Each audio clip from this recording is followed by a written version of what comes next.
So there's a lot of talk about present-mindedness. In psychology we just call it mindfulness. It's really a way of attempting to academicize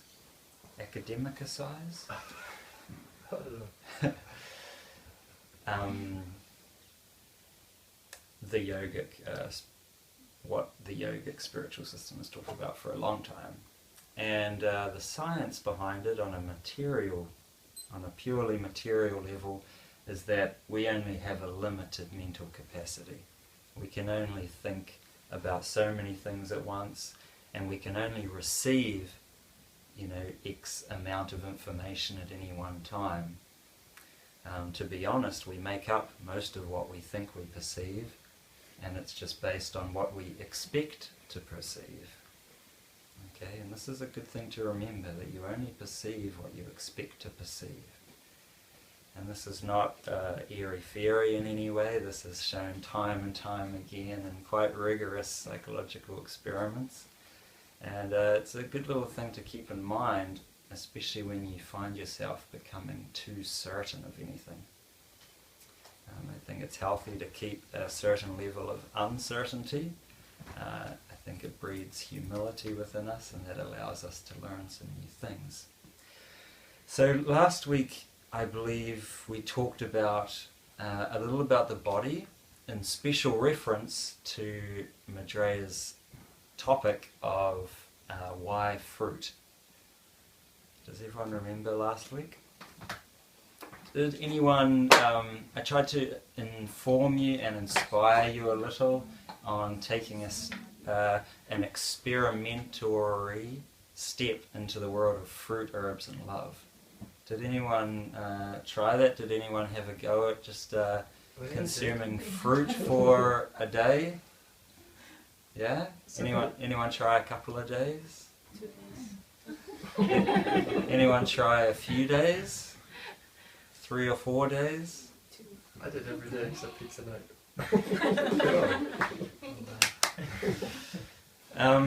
So I just thought we could start, and this might be able to direct this next session by just getting a little bit of sort of feedback and thoughts from those of you that tried fruit for 1 meal, or for 2 meals, or a day, or 2 days, or 4 days, or every night except for Italian pizza night.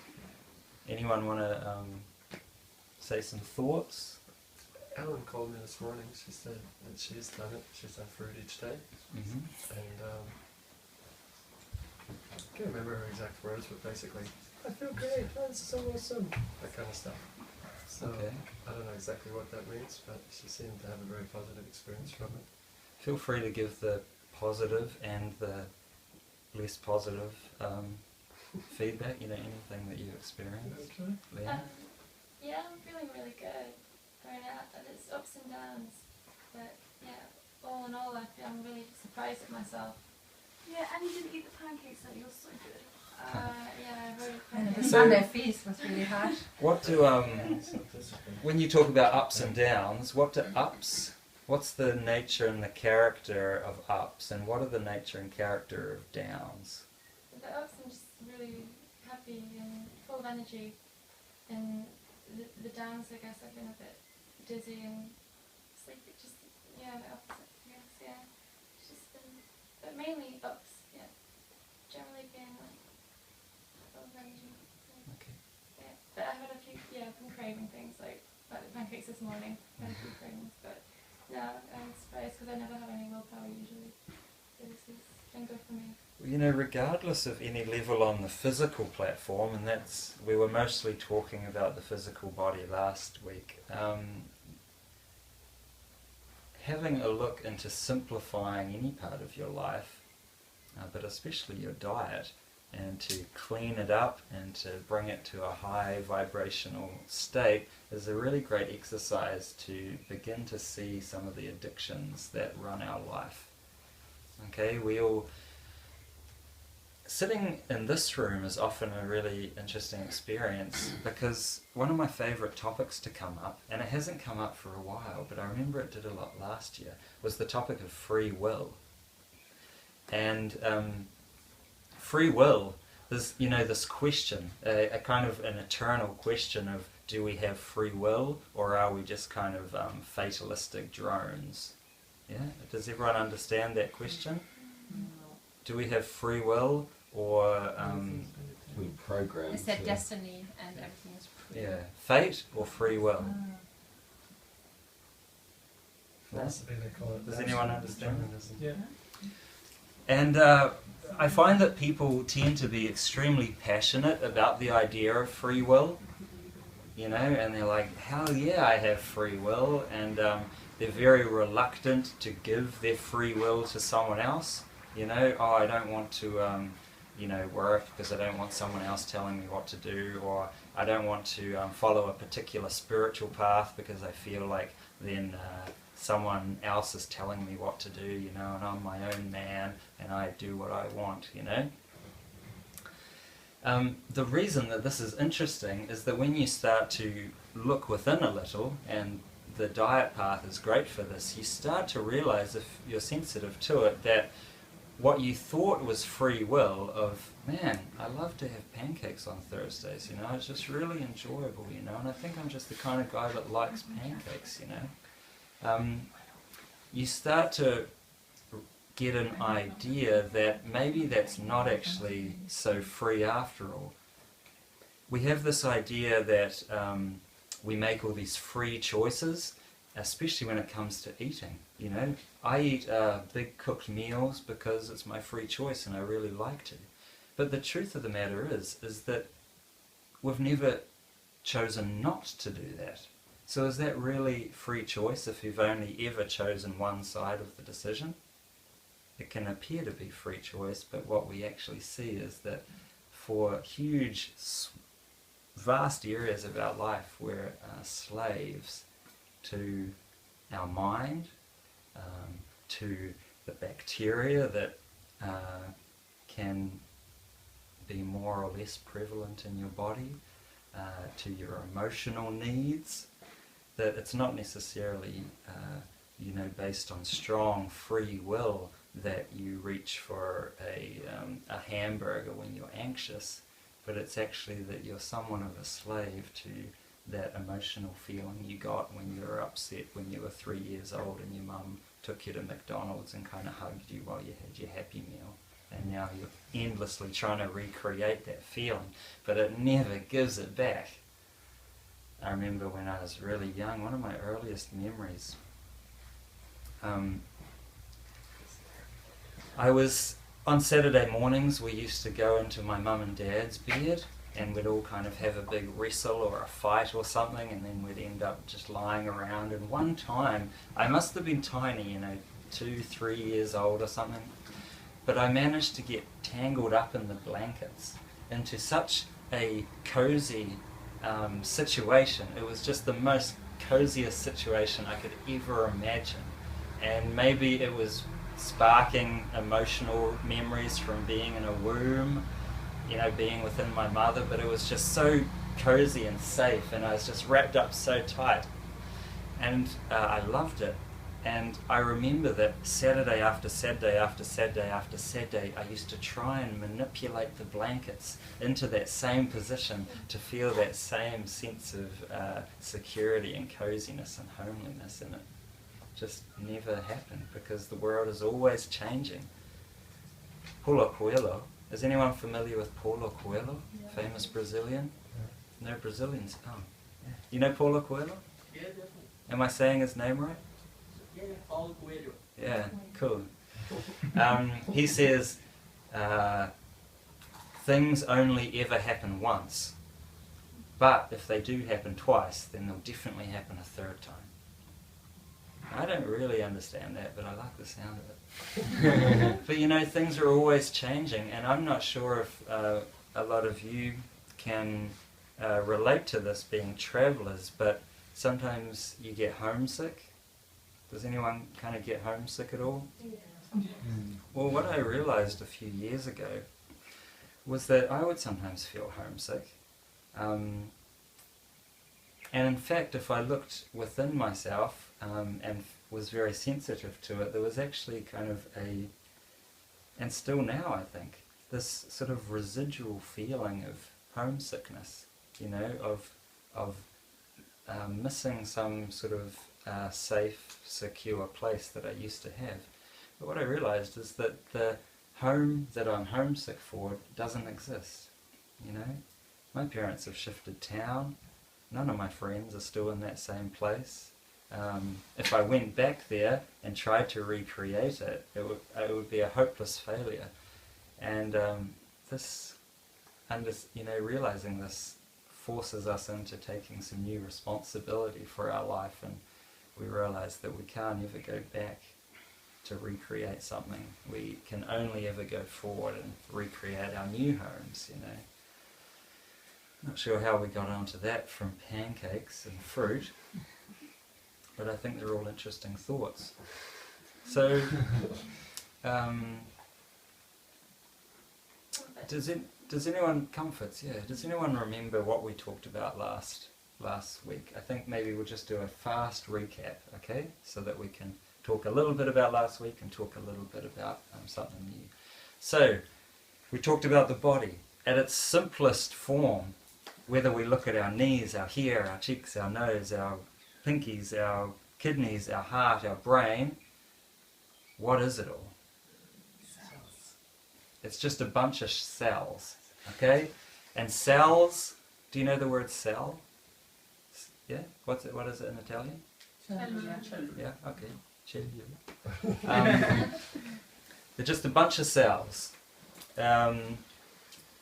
And cells are incredibly simple, okay?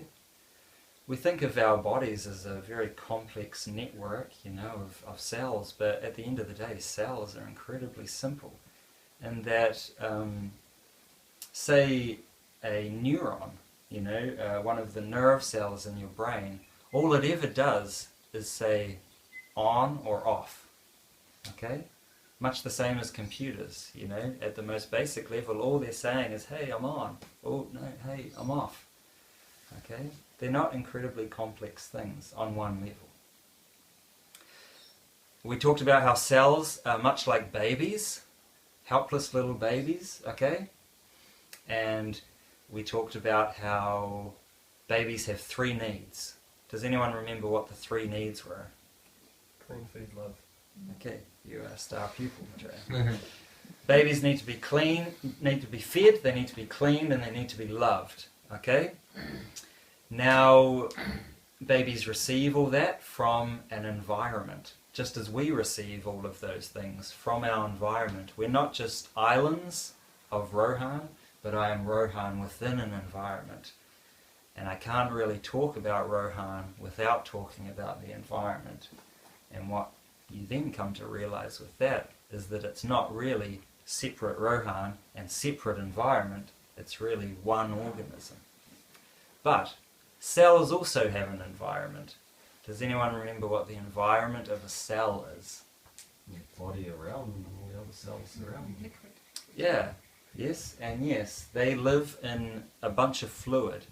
Much like a baby inside the mother's stomach, it's this little cell and it's swimming, it's bathed in fluid.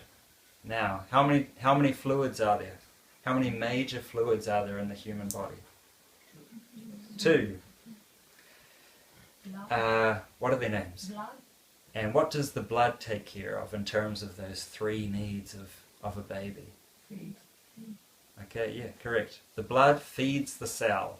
It brings oxygen and it brings sugar to the cell. Boom!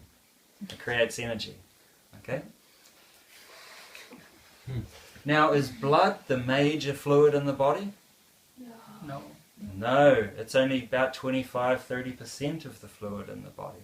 What's the majority fluid that flows around the cells? What's that? Water. Well, blood and the other secret fluid is, you know, made up of water and other things. Lymphatic. Yeah, the lymphatic fluid, okay, and this is part of the lymphatic system, and this is the sewage system of the human body. And how do you say sewage in Italian? Sewage? How do you spell lymphatic? Lymphatic, possibly. when I was 15, I was told I had the spelling age of a 10-year-old. Okay, does everyone know sewage? You know, it's the plumbing in your house. Like when you go to the toilet, there's pipes that take the dirt away. Yeah, exactly. Okay, so the lymphatic system is the policia.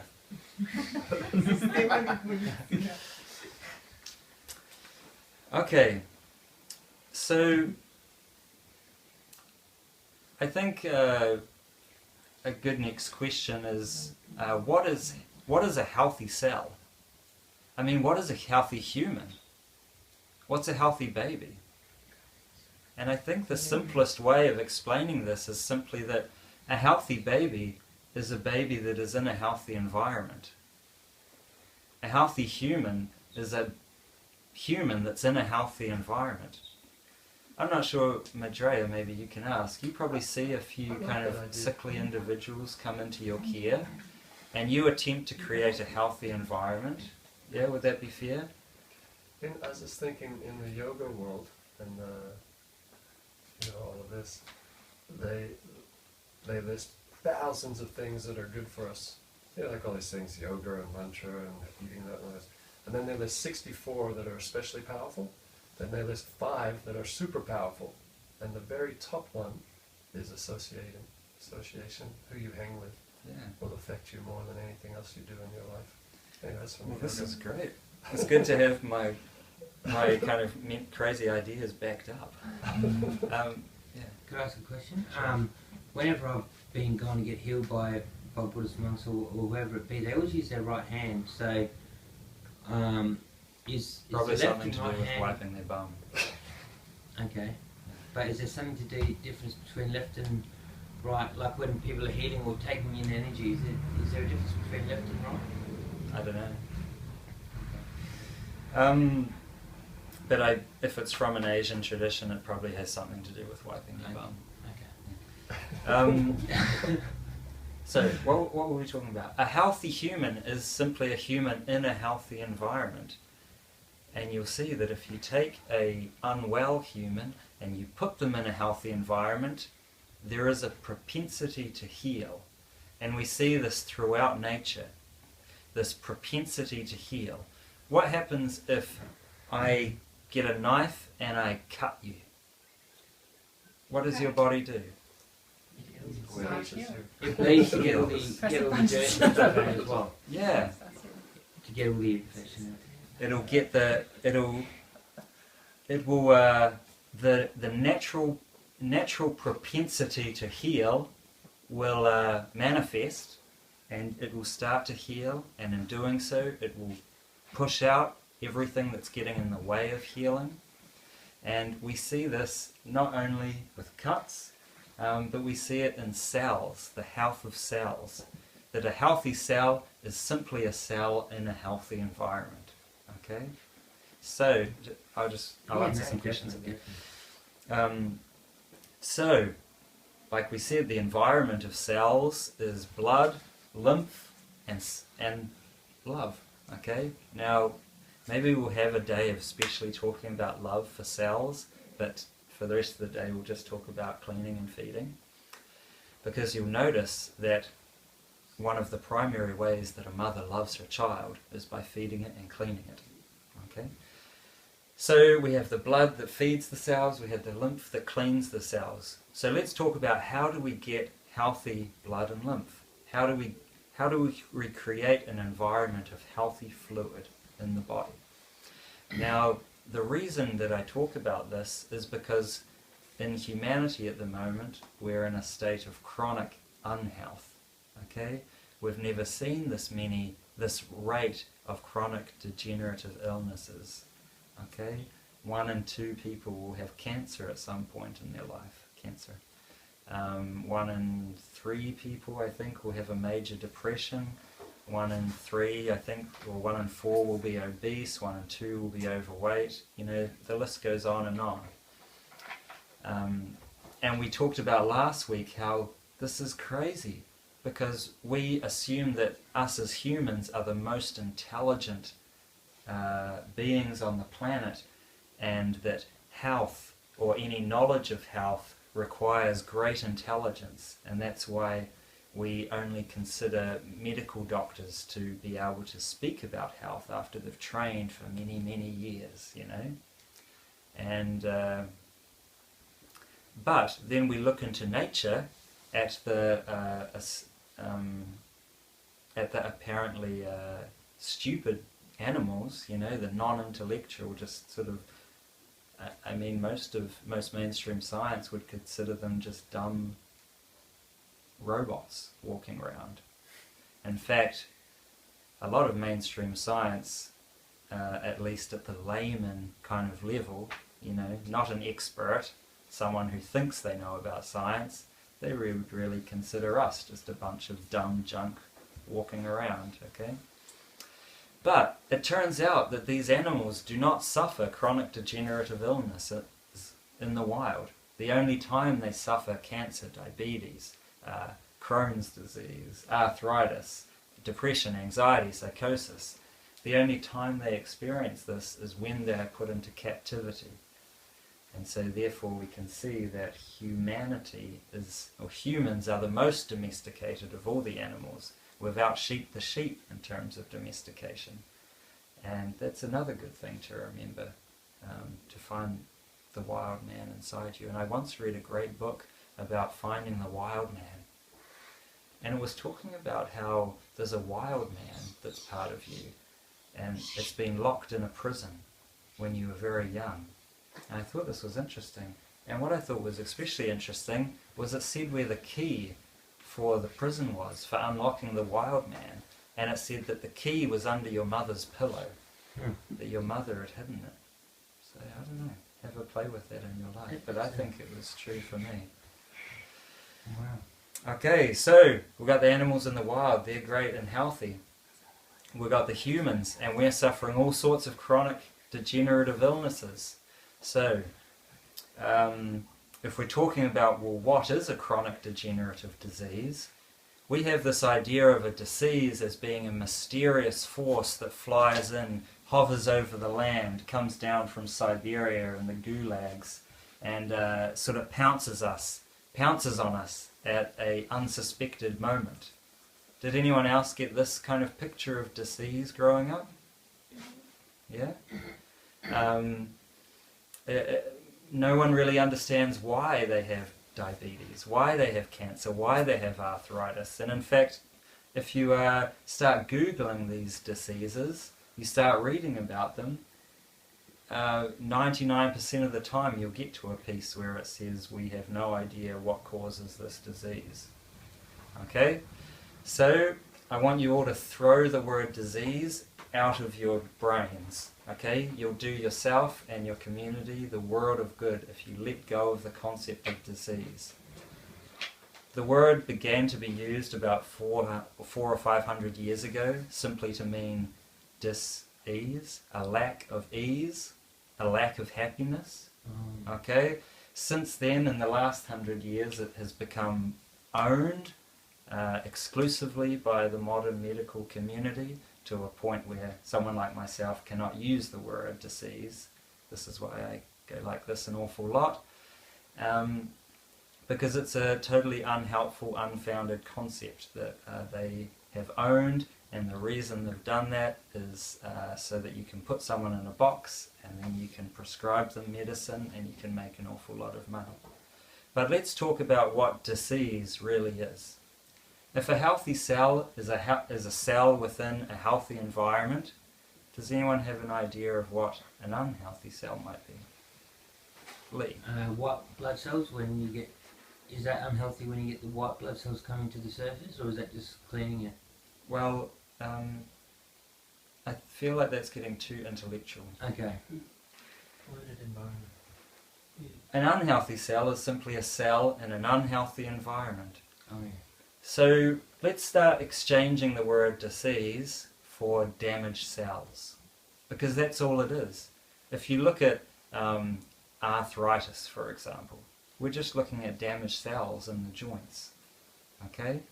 If we look at hypothyroidism, Now, Italians, don't worry about these words. They're not important, and I've just told you to throw them away, so it's all good. Hypothyroidism. This is just damaged cells in your thyroid. The cells are not functioning as they should. Diabetes. It's simply damaged cells, either in your pancreas or your adrenal glands. Okay? Cancer. Okay? Cancer. I mean, by definition, it just means damaged cells, mutated cells.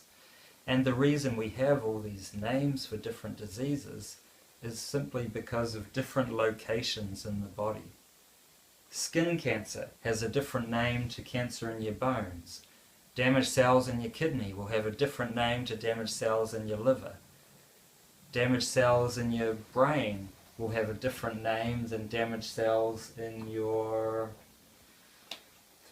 throat. Okay? And this is what disempowers us in terms of taking health into our own hands. Because no one can deal with diabetes. It's an extremely complicated intellectual issue. No one can cure diabetes. No one ever will cure diabetes because it doesn't exist. It's a concept. It's an illusionary concept that has been put on top of damaged cells. Okay? So, let's not worry. I mean, if someone comes to me, for example, and says, "Hey, Rohan, I have stomach cancer," we don't talk about stomach cancer for the rest of the consultation, but we do talk about damaged cells. And so instead of chasing diseases and trying to cure diseases, let's just try and go after health of cells. Okay? We don't have to talk about curing diseases, we can just talk about getting healthy. And the magic is that you never find disease in healthy tissue. Isn't that cool? Right? You only find disease in unhealthy tissue. So let's get some healthy tissue. And what healthy tissue means is healthy cells. And healthy cells means a healthy environment. And this is the fluid that flows around the cells. It's not too late to live in a safe environment. I mean, we have like smog, smoke, and we have nuclear centrals exploding. So it's not too late. So we talked a little bit about. I'll get to what you're saying. We talked last week about how this is an alkaline world. We talked about the two sides of chemistry, acid and base, or acid-alkaline, and how before we polluted the air was about 80% alkaline chemistry, 20% acid chemistry. Our blood, 80% alkaline chemistry, 20% acid. The sea, the water in the seas, when they're clean, 80% alkaline, 20% acid, okay? This is a feminine world, this is an alkaline world, and what creates the pollution, let's say, within the fluids of our body is when those fluids become acidic. Okay? Does everyone follow that?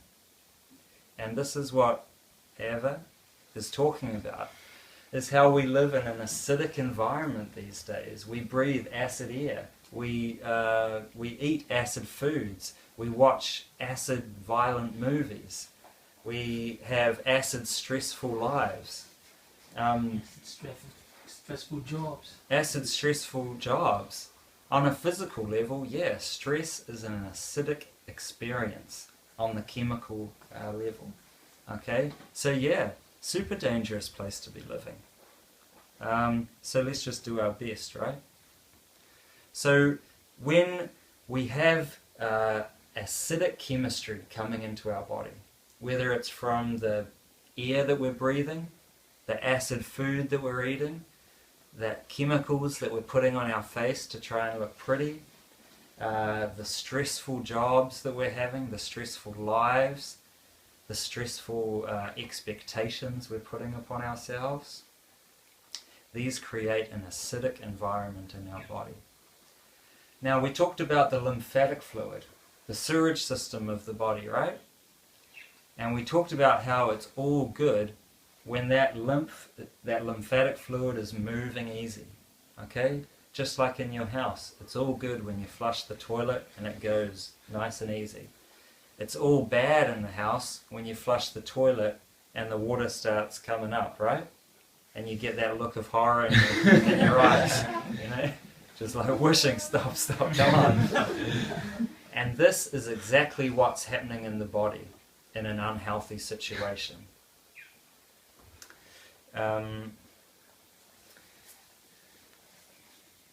When you don't change the nappies on a baby, what happens?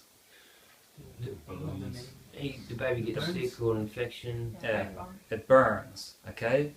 Burning is what is a result of acids. Has anyone put their hand in a battery? Yeah. Yeah, Lee has. No, I've had battery acids. That was an acid experience, okay? Yeah. This is what acids do. They burn. They take apart, and we call it burning. Okay, so when a baby's in its nappies, when it's sitting in its own poo, it burns. And this is exactly what happens with cells. When their sewage system is not working well, they end up sitting in their own waste. Because every cell eats and it poos, okay? You can't stop that. And it ends up sitting in its own waste and burning. And this is what damages cells. So if someone says, hey, I've got cancer, you think, okay, you got some damaged cells. Why are those cells being damaged? Most likely they're being damaged because they're sitting in their own waste. And the same thing will happen in your house. If your sewage system gets blocked up, starts backing up, you still have to eat, and therefore you still have to go to the toilet, but now it's coming to the surface, and soon it'll spill out over your toilet, it'll come up to your knees, and you'll be running out of your house. And this is exactly what happens in our body at a cellular level. Okay? So, with whatever time we have left, let's talk about, we wanted to talk about fruit some more. So let's talk about it in relationship to getting the sewage system moving nicely. Okay? If you've got a clogged, acidic, thick sewage system, we need to start cleaning that out. Now, has anyone blown their nose and had some real thick mucus come out? Mm-hmm. This is what we're talking about. Thick mucus. It should be nice and clear, almost like water, like when you have a gentle runny nose and it's just clear and easy. Okay? This is lymphatic fluid. This is mucus. When it gets thick, this is because it's become acidic. This is just the chemistry of it. When it becomes acidic, it becomes thick. Okay? And it's this mucus that we're talking about. Getting this mucus out of our body. Getting it moving through our body. Okay? And out of it. So that everything starts flowing good. Okay, so I want to talk about three parts, three characteristics that make fruit really great. Okay? And herbs as well. Okay? And we talked about how most vegetables are actually either fruit or an herb. But the first one I think we shall talk about is alkalinity. When our bodies are becoming acidic from the air we're breathing, the acid food we're eating, the acid lives, the acid violence, the acid stress, the acid relationships, it starts to thicken that fluid. So we want to bring some alkaline chemistry into our body to balance that out. Does everyone understand that chemistry? Yeah? Things like limes, lemons, or sometimes oranges are acidic, and do they affect us in an acidic way? They can be if they're not picked right. When I'm talking about alkaline foods, what we're talking about is not necessarily sticking a piece of pH paper in a fruit. Okay? What we're talking about is, you know how when you drive your car and you put petrol in it and you get exhaust coming out the back? Yeah? Oh, just fumes. Yeah.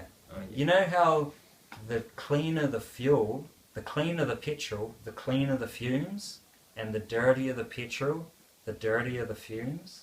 right? This is what we're talking about, is that when you eat food, it needs to be digested.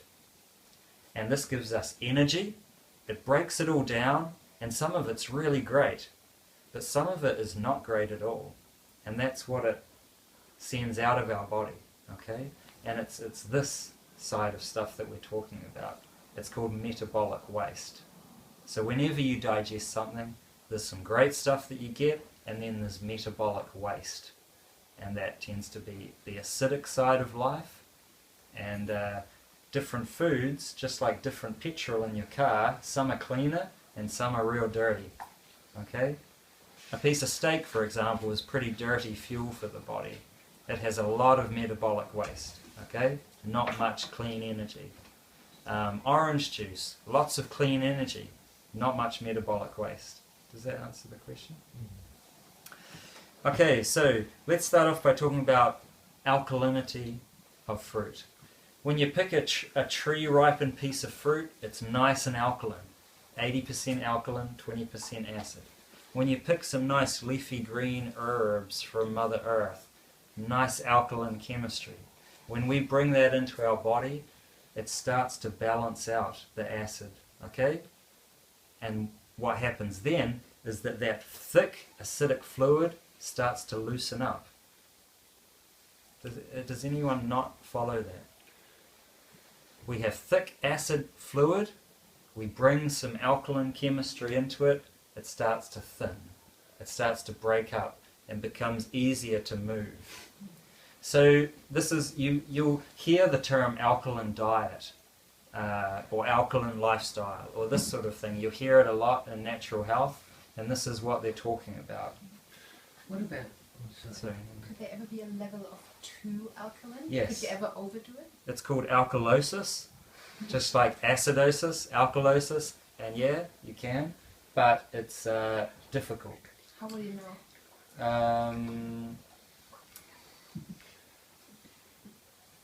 I guess you could do some pH tests of different fluids in your body. You could start with saliva. You could chop yourself open and stick a piece of pH paper in there. I find You'll tend to have, similar symptoms to acidosis. But you'd have to be in a pretty alkaline environment for that to happen. It's really challenging because, like we said, we're naturally on the alkaline side, okay? And in our world today, we've got predominantly these acid forces working at us. But if you get super clean and you're going, eating, living a whole really super clean lifestyle, and then you get like a super alkaline water machine and you turn it all the way up to 14 and you just start drinking that down like mad, then yeah, you could push your body into alkalosis. I don't tend to talk about it because most people, it's intellectual stuff that is not going to affect most people. when I find, I don't know what it's good to do with, but when I eat too much pineapple, like my mouth starts burning. Hells yeah, you do. Has anyone eaten a ripe pineapple before? Mm. Willie has, because he's the man. Pineapple, right? Maybe you guys in Brazil, do you get ripe pineapple? Okay, so I don't believe I've ever had a ripe pineapple. It's one of the worst fruits for being picked unripe. Okay? Fruit companies are very terrible at growing fruit. They pick them unripe, so that they can store them and sell them to you all year round and make a lot of money. Okay? No one will ever make money off ripe fruit because you can't store it. Okay? You can only pick it for a few days before the birds see that, oh, that's ripe, I'm going to get it. Okay? So that's something to be aware of. And that's another hint for you to know that this is truth. Because no one's ever going to make money out of ripe fruit and herbs. Okay? Yeah, exactly. So what's happening there is you got an unripe pineapple, it's still really acidic and it burns your mouth. Okay. If I eat an unripe pineapple, my mouth will bleed. Mm. Yeah. Okay, so yeah, that's moral of the story. Find ripe fruit. Do the best you can. And if you come in contact with fruit growers, let them know how much you value their work and inspire them all you can to care for their soil and to grow quality foods. Okay, so we got the alkalinity. okay, of nice ripe fruit. The second part is astringency. Does anyone know the word astringent? Pulling it together. Not many English speakers know that word, so I don't know if you guys do, but it means, when I say fruit has an astringent quality, it means it pulls. It has a cleaning property. Back in the day, before we had petrol-based chemicals, people would make their detergents out of fruit. Okay? Is anyone familiar with that? Does anyone in Italy make cleaning liquid out of apples, or apples, but oranges and lemons and this sort of thing? Okay, this is because they have an astringent property. They have this natural cleansing property. This is why if you're eating really ripe fruit, you find you don't really need to brush your teeth that often. I notice that I need to brush my teeth after I eat unripe fruit. If you eat an unripe banana, you'll notice. But it has this cleansing property. And this is what does wonders for our lymphatic system, is it has this astringent, pulling, cleaning property. So this is why if you start drinking lemon juice for 10 days, or even just move to eating a lot of fruit, you'll notice a lot of mucus coming up. And this is what we're going for. We want to see you blowing mucus out your nose, hocking mucus up. This is what fruit tends to do. I'm not sure if you've had that experience at all. No? Madrea, you've been having a bit of that, Maybe have you? the first month. The first month he was bringing up quite a bit of mucus. If you have a big milkshake day, and then the next day you have a big lemon juice day, you'll notice it for sure, Has this pulling quality, and that's what we want. We want to start loosening that lymphatic, that thick lymphatic fluid with the alkaline chemistry, and then we want to start pulling it, okay? Another great way to pull on the lymphatic system is massage, okay? This is the whole gig with massage. When you have a knot in your neck, and the massage person says, oh, you got knots in here, they're not blood knots. Because if they were a blood knot, you'd be about to suffer a horrendous heart attack, okay? Or a stroke. Or a stroke. These are lymph knots, okay? And this is what masseuses do. They massage that lymph. They start moving it around. They don't need to push blood around. If blood's not moving, you're already dead. Okay? But they're massaging that lymph. This is another huge part of yoga, is stimulating lymphatic movement. Another reason why swimming is great. I don't know if you notice when you go swimming, especially in the ocean, you might start spit out a bit of mucus. When you're snorkeling, after you snorkel, you just can't stop the fluid coming out. Yeah. Being in the water, nice alkaline water, but also the movement of swimming. Dancing is nice as well, but my all-time favourite one, especially when you're in Nordic countries, in Scandinavia, is the sauna. Does everyone know sauna? Yes. Combined with a jump in the ice lake, okay? Because what this does is it heats you up, and what does heat do? Heat expands, okay? So when you're in the sauna, your vessels, your lymph, the pipes of your sewage system, they're expanding. And then when you jump in the ice water, suddenly they contract, okay? And it's this hot, cold, expansion, contraction, expansion, contraction. And you see, this is exactly what you do when you milk a cow, right? This is what stimulates movement of lymphatic fluid. Expansion, contraction, expansion, contraction. Okay? So if you ever get the chance to sauna and ice swim... What do you call all that together? Is there a Swedish word for that? Bastu. Bastu. It's the process. The process of going and getting naked and hanging out and... With a bunch of other guys. Yeah. Or mixed bastu on Mondays and Fridays. There's a nice one not far from here at the retreat center. Okay, yeah, or even cold showers, you know, or even going for a run when it's really hot out there, you know, and then jumping in massage rocks or having a cold shower. You get a little bit of that. But this is one of the reasons why Nordic people seem to hold really great health, is that they have a long history of really stimulating this lymphatic movement through their sauna and ice swimming. Okay, so that's the astringency, the astringent power of fruit. And a great little story. Last year I was here during mulberry season, and I picked lots of mulberries, and we were all going mental on mulberries, okay? And the thing about mulberries is that they stain your hands, okay? You get really purple hands. And you try and wash it with water, but nothing happens, okay? And so I was pondering this one day, and Madrea brought a bunch of pineapples, as he sometimes so kindly does. He brought us pineapples to eat. And so me and my friends that all had stains on our hands, we started cutting these pineapples open and eating. And halfway through, I noticed that my hands were clean now, or pretty much clean. And I thought, wow, this is the astringent power of fruit. It has this natural cleansing property to it. Okay. And the third, it's not the final reason why fruit is awesome, but the third one that I'll stress is electromagnetism. Okay?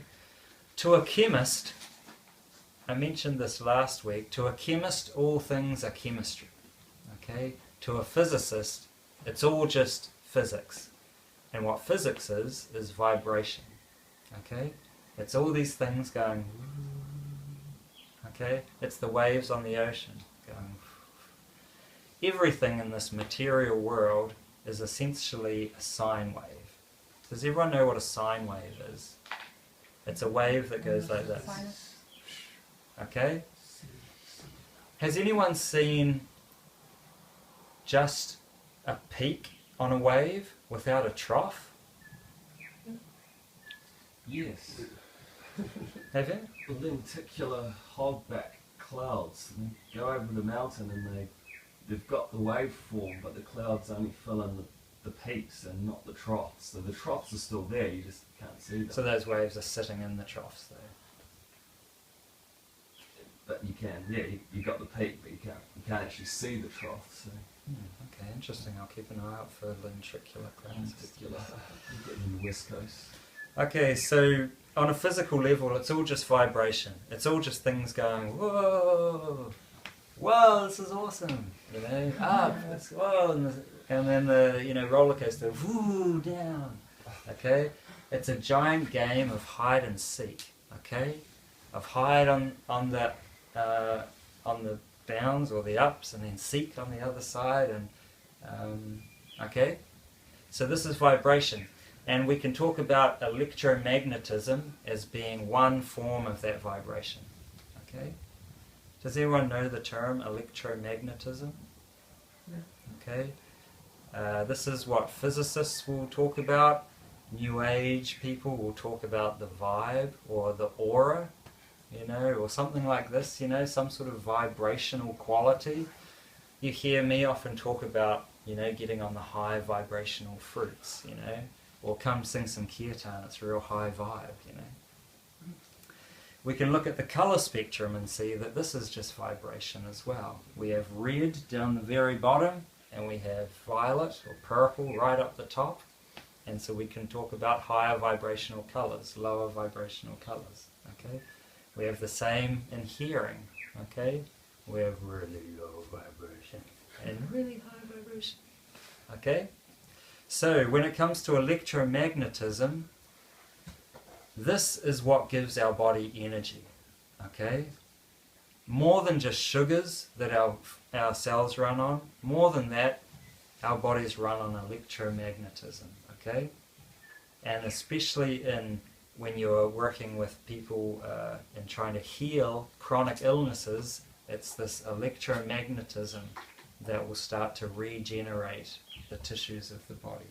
Okay, so fruits and berries just happen to be the highest magnetic energy foods on the planet. Okay, we're talking about a human body, for example, is at about 6,500 units of electromagnetism. Okay? Going woo. Okay? A sick human body, you know, a really crook one, will be at about 5,900 or something like this. Okay? So, you'll see that when people are very sick, they are in a lower frequency range to when you're healthy. Interesting.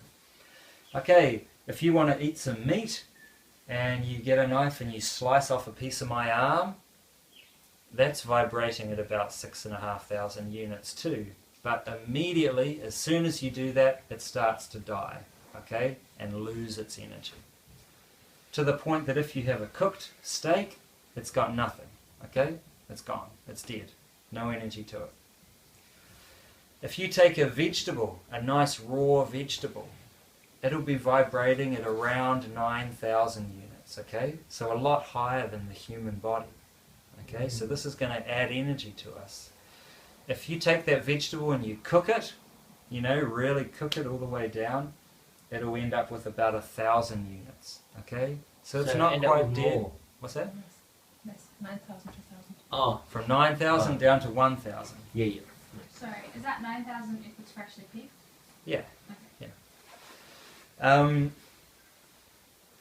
Fruit, however, and there's a bit of a range, but they tend to sit at about between 12 and 15,000 units of electromagnetism. You know, some berries and, you know, awesome fruits might even be higher, but this is, you know, on average about 12 to 15,000 units of electromagnetism. So when we're talking about bringing the high vibrational essence into our life, you know, fruit is a great option, and this is why we talk about high vibe fruit.